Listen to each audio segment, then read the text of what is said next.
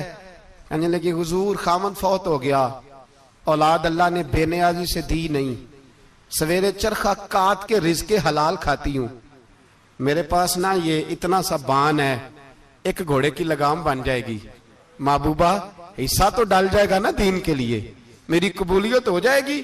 میرے حبیب نے ہاتھ اٹھائے اور دعا مانگی، کہے اللہ جتنا تو میدان کے مجاہدوں کو اجر عطا فرمائے اتنا اس غریبنی کو بھی عطا فرمانا، اتنا اسے بھی دینا۔ بھائی یہ جذبے تھے، یہ رنگ تھا امت مسلمہ کا، اس لیے کافر گھر میں بیٹھ کے کامپا کرتا تھا۔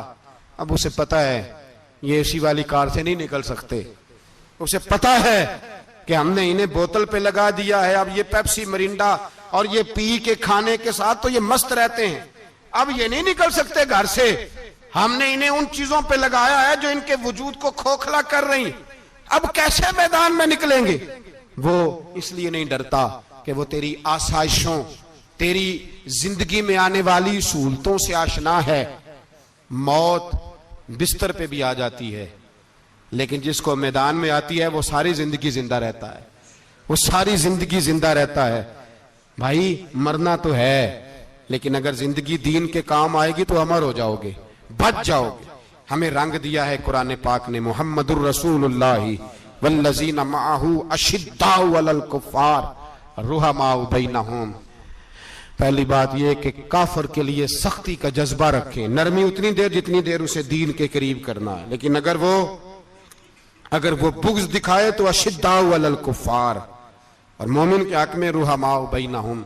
اور پھر فرمایا مدد بھی مانگو، تراہم رکعا سجدا یبتغون فضلا من اللہ ورضوانا، رکوع کرو، سجدے کرو، مدد مانگو، اور زندگی سے پیار نہ کرو اس لیے کہ جانا تو ہے، جب وقت آئے تو پھر شہادت سے پیار کرو، پھر سامنے کھڑی جنت سے پیار کرو۔ اللہ کی بارگاہ میں یہ التجا ہے، اللہ عالم اسلام کے جوانوں کے دلوں میں حضرت سیدنا امام حسین کے جذبوں کی خیرات عطا فرمائے۔ آخر دعوانا دے سورج ڈھل دے ویکھے بجے دیوے بل دے ویکھے چڑھ دے سورج ڈھل دے ویکھے